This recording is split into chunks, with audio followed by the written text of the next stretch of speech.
माधव कुंज बिहारी जय राधा माधव कुंज बिहारी गोपी जना वल्लभ गिरिवरधारी गोपी जना वल्लभ गिरिवरधारी यशोदनंदन व्रज जन्नरंजन यशोदनंदन व्रज जन्नरंजन यमुनातीरावनचारि श्रीरावनचारि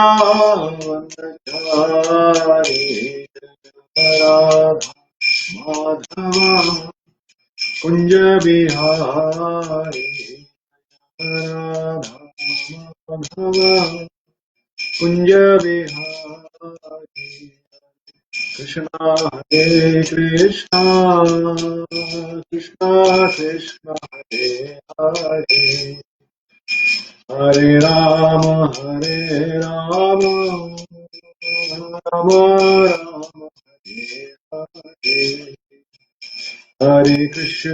हरे कृष्णा कृष्णा कृष्णा हरे हरे हरे राम राम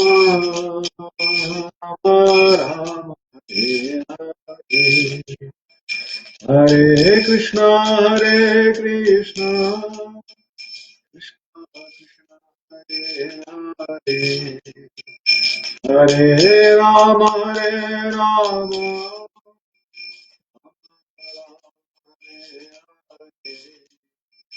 हरे कृष्णा कृष्णा कृष्णा हरे हरे हरे राम हरे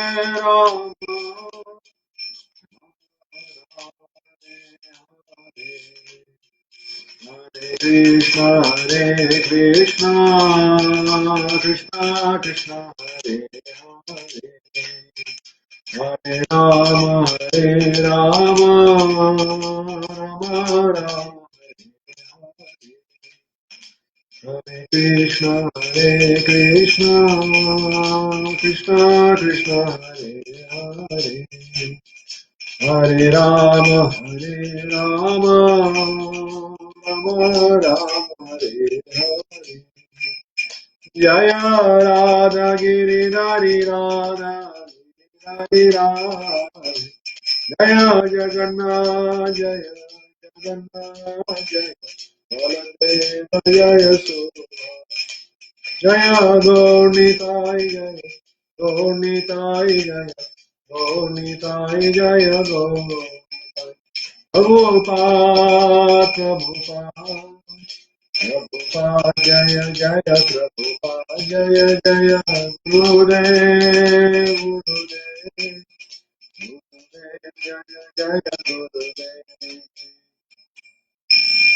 यो श्रीपाद प्रभु सप्रीम जगताचार्य अष्टोत्तर शत श्री ऐसी भक्ति राम स्वामी श्रील प्रभुपाद की जय अनंत कोटि वैष्णव वृंद की जय नामाचार्य श्री हरिदास ठाकुर की जय प्रेम से कहो श्री कृष्ण चैतन्य प्रभु नित्यानंद श्री अद्वैत गदाधर श्रीवासादि गौर भक्तवृंद की जय श्री श्री राधा गिरिधारी भगवान की जय श्री श्री जगन्नाथ बलदेव सुभद्र मैया की जय श्री श्री गौर निताय की जय निताय गौर प्रेमानंदे All glories to the Supreme devotees, Hare Krishna. All glories to the Supreme devotees, Hare Krishna. All glories to the Supreme devotees, Hare Krishna. All glories to lotus feet of Sri Sri Guru and Sri Gauranga. All glories to Srila Prabhupada. All glories to Srila Gurudev. Om Namo Bhagavate Vasudevaya. Om Namo Bhagavate Vasudevaya. Om Namo Bhagavate Vasudevaya.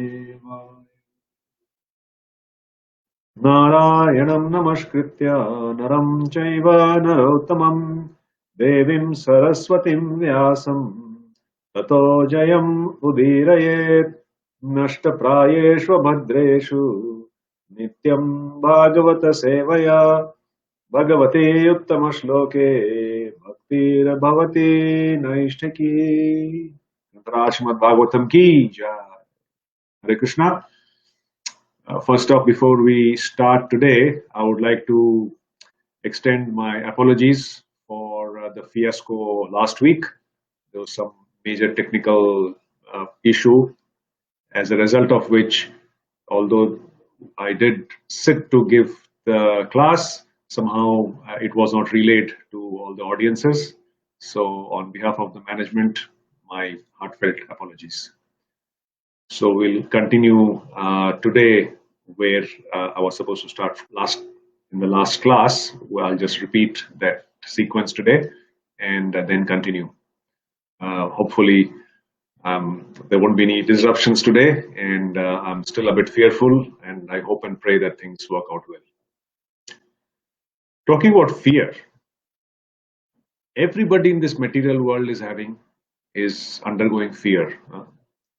More so in today's situation all over the world, everybody is fearful.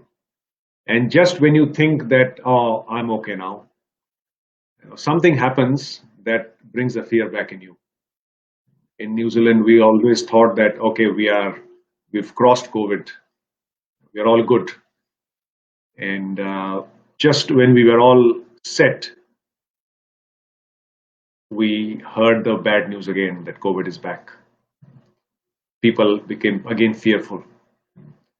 So everybody is fearful for different reasons.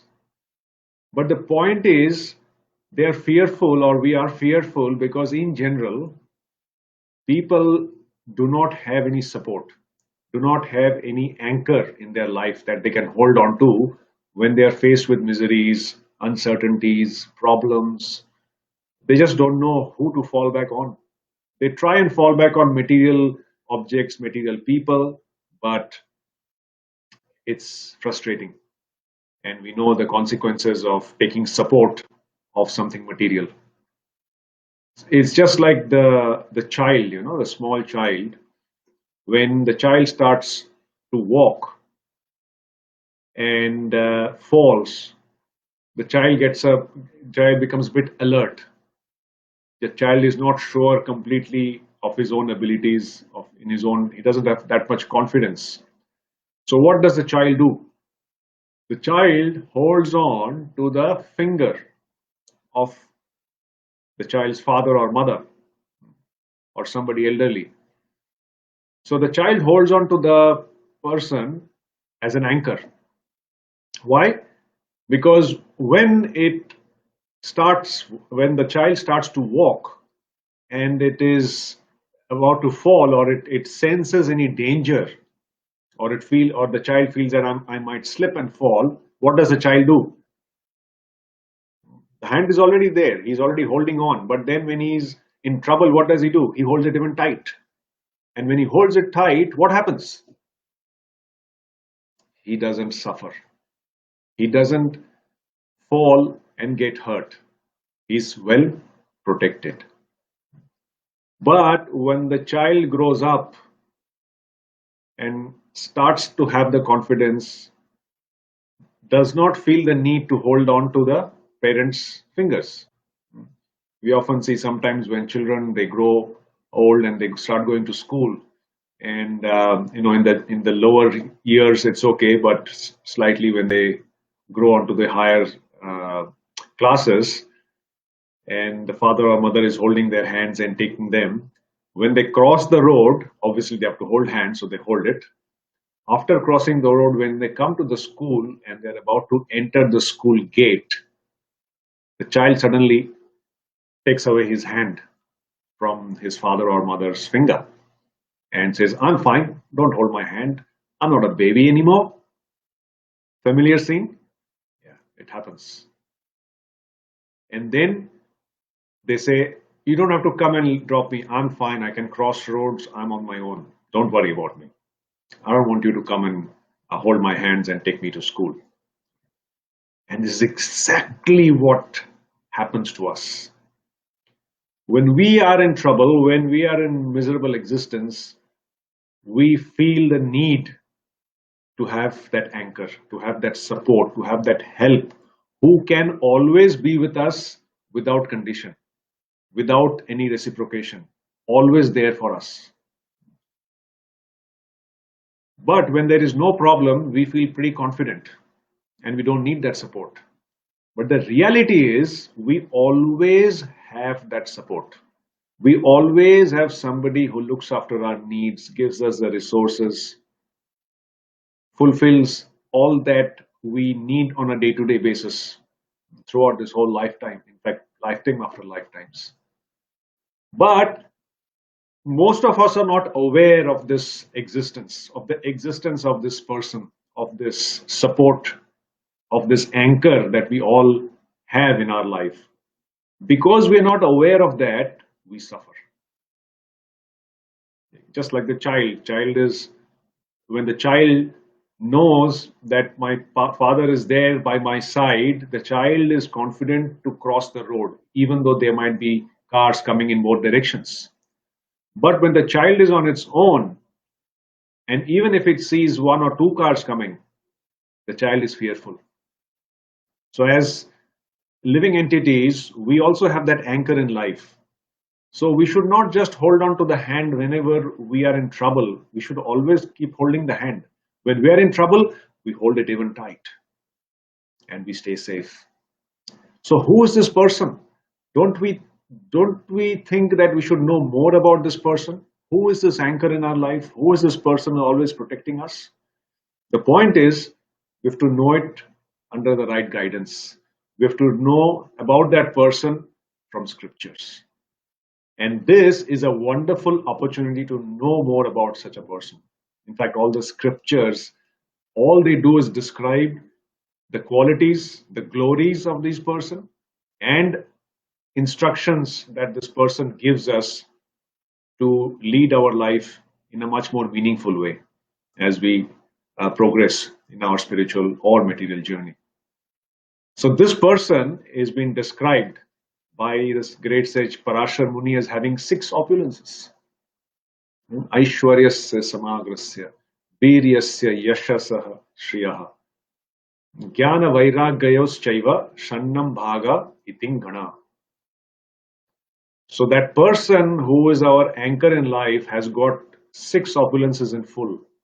That person has got all the wealth in the creation taken together belongs to him. Ishavasedam sarvam.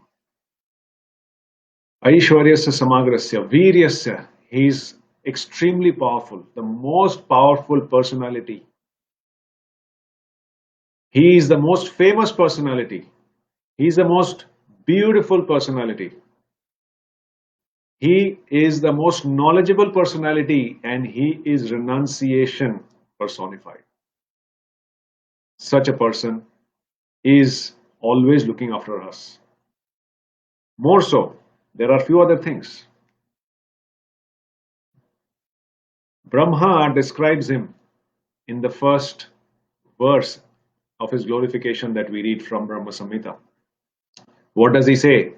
Brahma is a person who actually names, who gives us the name of this person, the name of this anchor that we have in our life. And what is his name? It comes from this verse.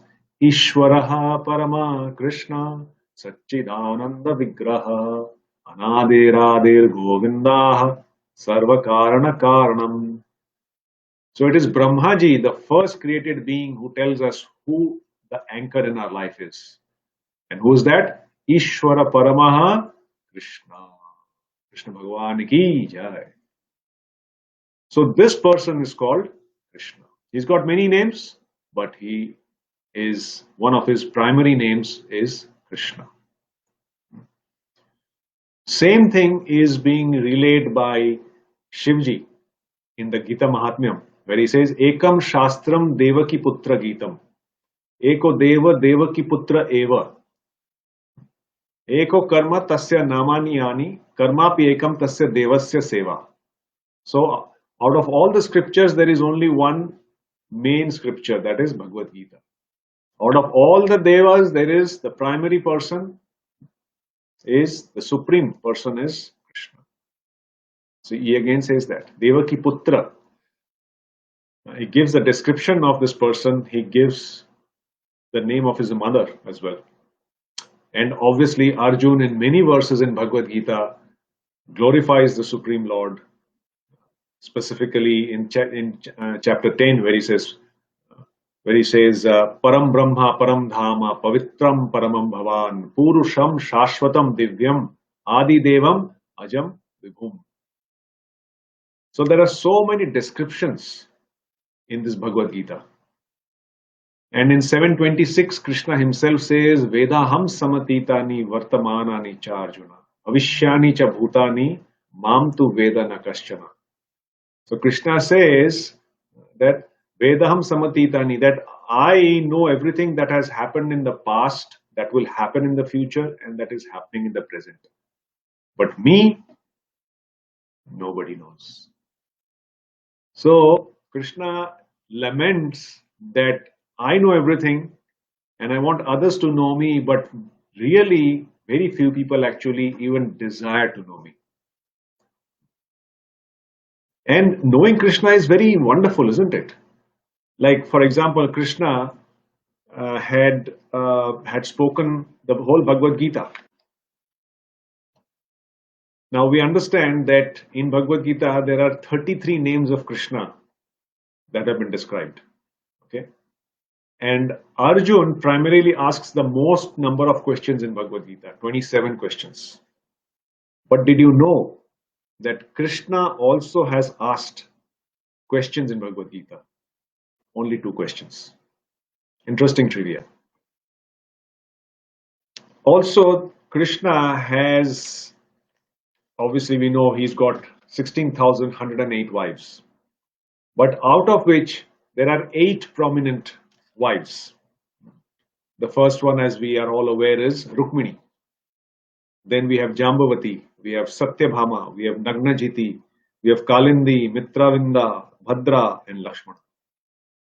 And all of them have a nice story about how Krishna was married to them.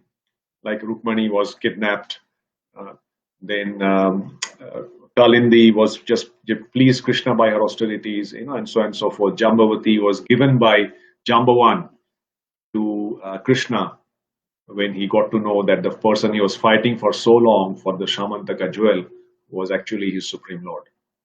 So there are very nice stories there. Krishna also has a wonderful chariot that is driven by a person called. So Krishna drives the chariot of Arjun in the Mahabharata war. But Krishna's own chariot, when he's in Dwaraka as the king, is driven by Daruk. And he's got a chariot that is drawn by how many horses? 4 horses. And they've got different names, they've got different colors. Wonderful, isn't it? Krishna's conch shell, what's it called? Panchajanya. Krishna has also got a club, a gada, and it is called Kaumadiki. Krishna has also got a bow, and that is called Sharanga bow. So like that, there are many, many descriptions of Krishna that is just wonderful to know. So this opportunity to know more about Krishna is given by us, or given by Krishna to us every day, more so specifically once a year, when we should develop the desire to hear more when he actually appears on this planet, or the anniversary of his appearance. Of course, as devotees or as followers of Srila Prabhupada, we don't wait for once a year occurrences to hear about Krishna. Our goal is to constantly hear about Krishna, at least every day, if not constantly. So Janmastami is just another opportunity for us to fill ourselves with this Krishna Katha. The whole 10th canto starts off with these eager questions of Parikshit Maharaj. Now Parikshit is the grandson of Arjun, who's an eternal associate of Krishna. And there have been so many pastimes that the two of them had together. So although Parikshit knew about the pastimes of Krishna, he still was eager to hear about them when he was listening to Shukadev Goswami. So there is a nice verse in Canto 10, chapter 1, text 13, to state what should be the mood in hearing Krishna Katha. And in that mood, if we hear, we can actually feel the potency and the presence of Krishna. So this is a nice verse. Naishati dosaha kshunmam tyaktodam api badhyate pibantam tvam mukham bhoja chutam hari kathamritam. Translation and purport by Srila Prabhupada. Srila Prabhupada ki jai. So it is said, Parikshit Maharaj is saying, because of my vow on the verge of death, I have given up even drinking water. Yet, because I am drinking the nectar of topics about Krishna, which is flowing from the lotus mouth of your Lordship, my hunger and thirst, which are extremely difficult to bear, cannot hinder me. So in the purport, Prabhupada writes, to prepare to meet death in 7 days, Parikshit Maharaj gave up all food and drink. As a human being, he was extremely both hungry and thirsty, and therefore Shukadev Goswami might have wanted to stop narrating the transcendental topics of Krishna. But despite his fast, Parikshit Maharaj was not at all fatigued. The hunger and thirst from my fast do not disturb me, he said. Once, when I felt very thirsty, I went to the ashram of Shamik Muni to drink water, but the Muni did not supply. I therefore wrapped a dead snake over his shoulder, and that is why I was cursed by a Brahmana boy. Now, however, I am quite fit. I am not at all disturbed by my hunger and thirst. This indicates that although on the material platform there are disturbances from hunger and thirst, on the spiritual platform there is no such thing as fatigue. The entire world is suffering because of spiritual thirst. Every living being is Brahman or spirit soul and needs spiritual food to satisfy his hunger and thirst. Unfortunately, however, the world is completely unaware of the nectar of Krishna Katha. The Krishna consciousness movement is therefore a boon to philosophers, religionists, and people in general. There is a certain charming attraction in Krishna and Krishna Katha. To stop this repetition of birth and death, Krishna Katha or Krishna consciousness is absolutely necessary. But unless one hears Krishna Katha from a realized soul like Sukadev Goswami, one cannot relish the nectar of Krishna Katha, which puts an end to all material fatigue and enjoy the blissful life of transcendental existence. In relation to the Krishna consciousness movement, we actually see that those who have tasted the nectar of Krishna Katha lose all material desires. Whereas those who cannot understand Krishna or Krishna Katha regard Krishna conscious life as brainwashing and mind control. While the devotees enjoy spiritual bliss, the non-devotees are surprised that the devotees have forgotten material hankerings. Om Ajnanaatimirandhasya Jnananjana Shalakaya Chakshurmitami Tasmai Shri Gurave Namaha. Namo Vishnupadaya Krishna Pristhaya Bhutale Srimate Mahavishnu Goswami Namane. Namo Vishnupadaya Krishna Pristhaya Bhutale Srimate Bhakti Vedanta Swami Niti Namine. Namaste Saraswate Deve Gauravani Pracharine Vishesha Shunyavadi Paschatya Deshatarine. Jai Sri Krishna Chaitanya Prabhu Nityananda Sri Advaita Gadadhar Srivas Adi Gaur Bhakta Vrinda. Hare Krishna Krishna Krishna Hare Hare Ram Hare Ram. It's a very nice verse that talks about the qualities or the effects of hearing Krishna Katha. So as we are mentioning that Maharaj Parikshit, he knew about Krishna, but still he wanted to hear about Krishna. And when he started hearing about Krishna, he's saying that although he was on the verge of giving up his body, or just death in a few days. He had given up drinking even water. What to talk about food? Obviously, he didn't have any food, any water, no breaks, no toilet breaks, nothing.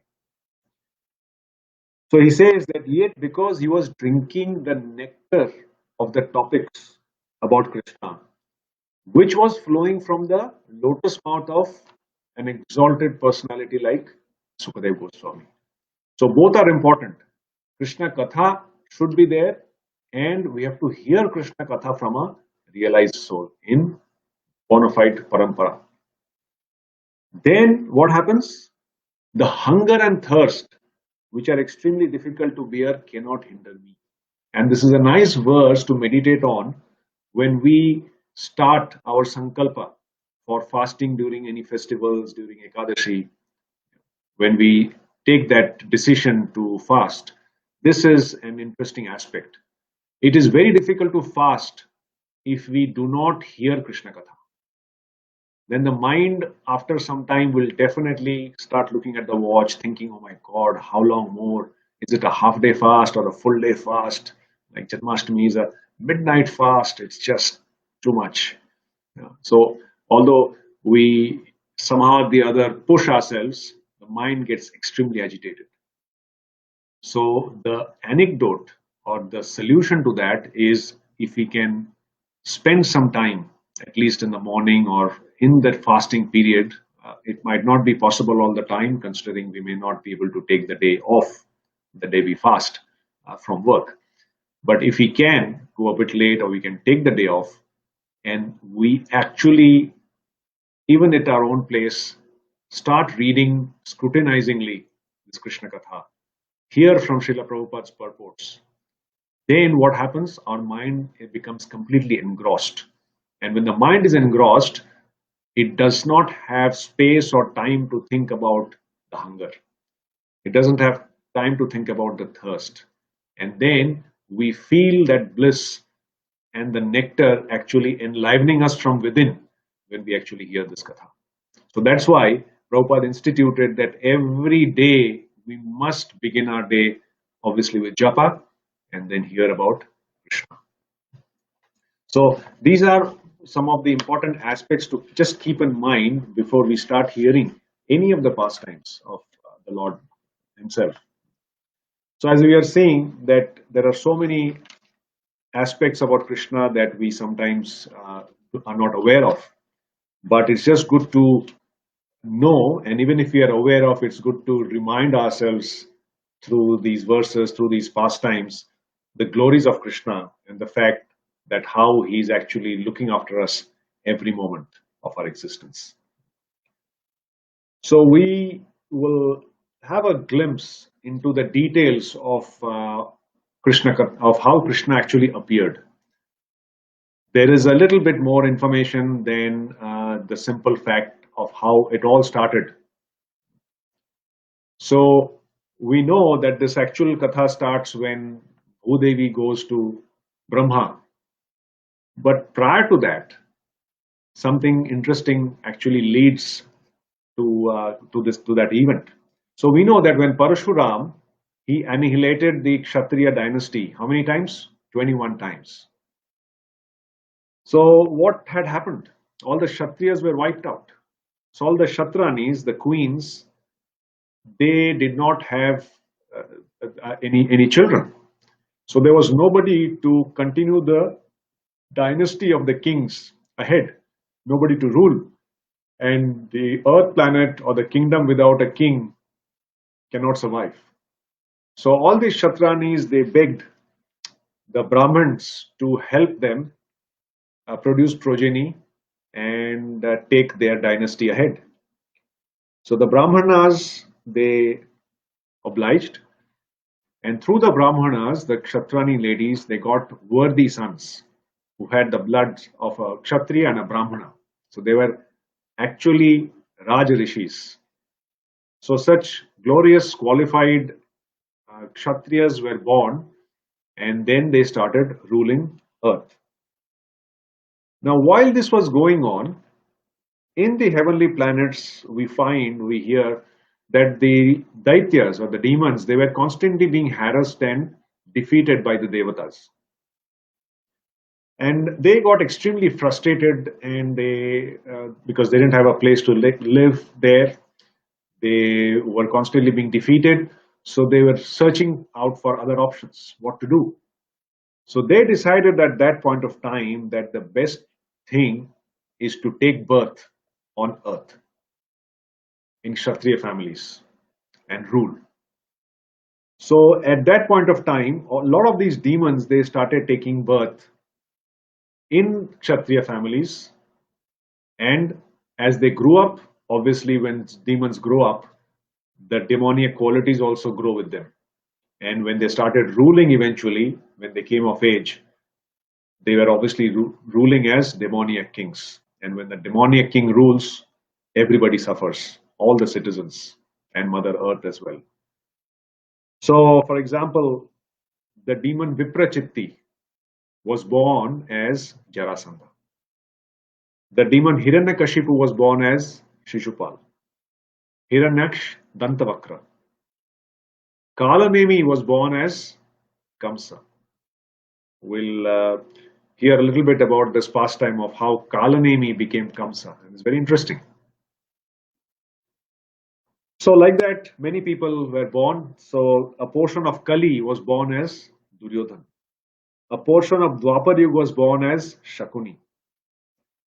All the sons of Pulasthemani were born as the sons of Dhritarashtra, a brother of Duryodhan. So like that, a lot of demons took birth. Alongside, obviously, a lot of devatas also took birth at that point of time.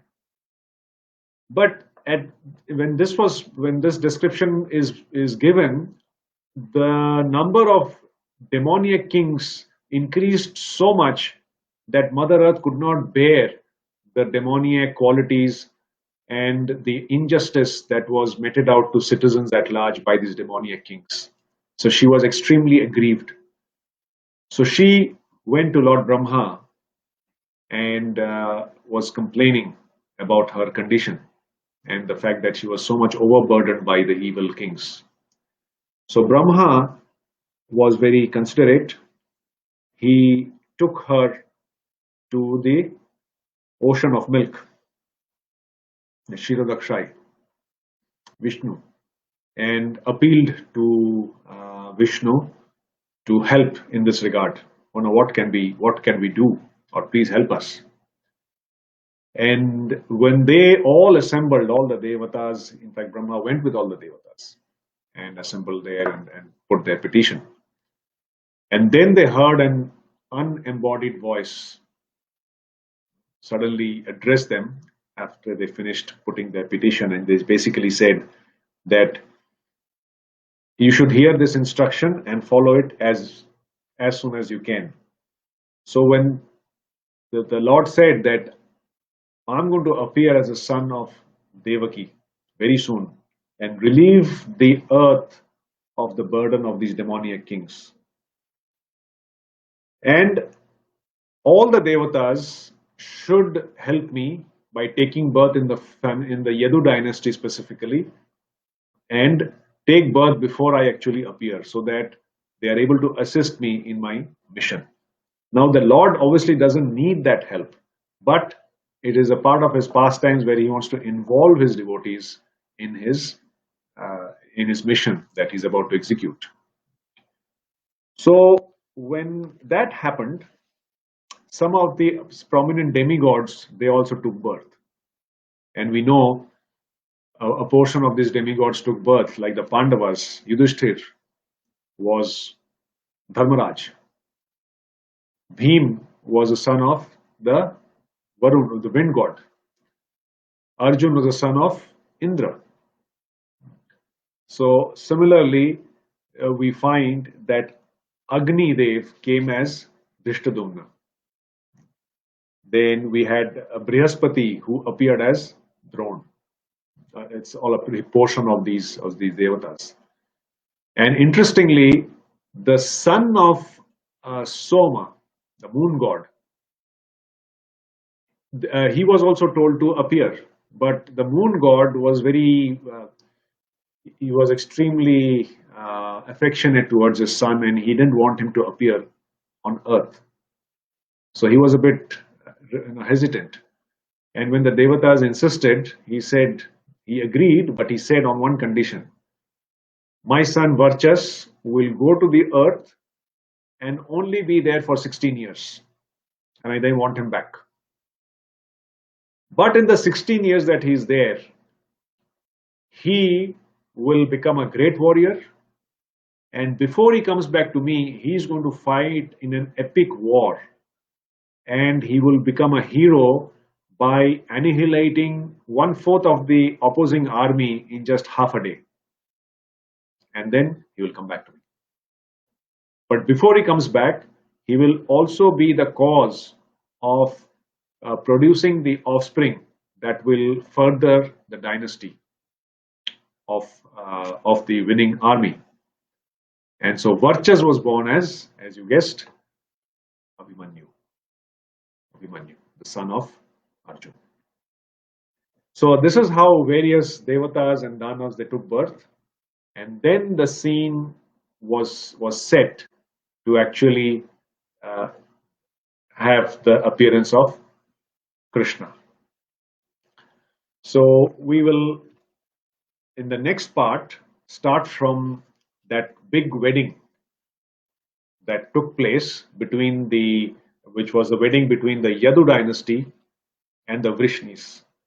So Yadu was obviously a very, very powerful dynasty at that point, and Vrishni was kind of subordinate, but they were powerful as well. So Gargacharya, he got the proposal of the very nice devotee and Kshatriya king Vasudev with Devaki. And on his proposal, both the families agreed, and they arranged for a marriage ceremony that was never to be seen, a magnificent marriage ceremony. And one of the personalities that was most pleased with the wedding was none other than Devaki's cousin brother, Kamsa. So next time we will see how it all starts, and we'll also look at the past life of Kamsa to understand how he was behaving at that point of time, what was his intent at that point of time, how the sequence of events led to his becoming who he was, and then the marriage, and then what happened post marriage, which is common knowledge. But we'll try to look at some of the lessons from that story, which all of us know, but it's good to take some lessons from there and see how we can use that in our life. And before we conclude today, just a reminder that tomorrow is Radhashtami, and I'm sure all the devotees will be eagerly awaiting this event, specifically when we get an opportunity to see the event online, considering we cannot go to the temple with this Alert 3 lockdown. But we'll sure catch up with the telecast. And as we mentioned, it is a good time to hear more and more and more Krishna Katha. Srimad Bhagavatam ki jai, Krishna Bhagavan ki jai, Radharani's appearance day ki jai, Nitai Gaur Premanande, Hari Hari Bol. Thank you very much. Hare Krishna. If anybody has any questions or comments, you can type straight away. Otherwise, we will call it a day and see you next week, same day, same time. Hare Krishna.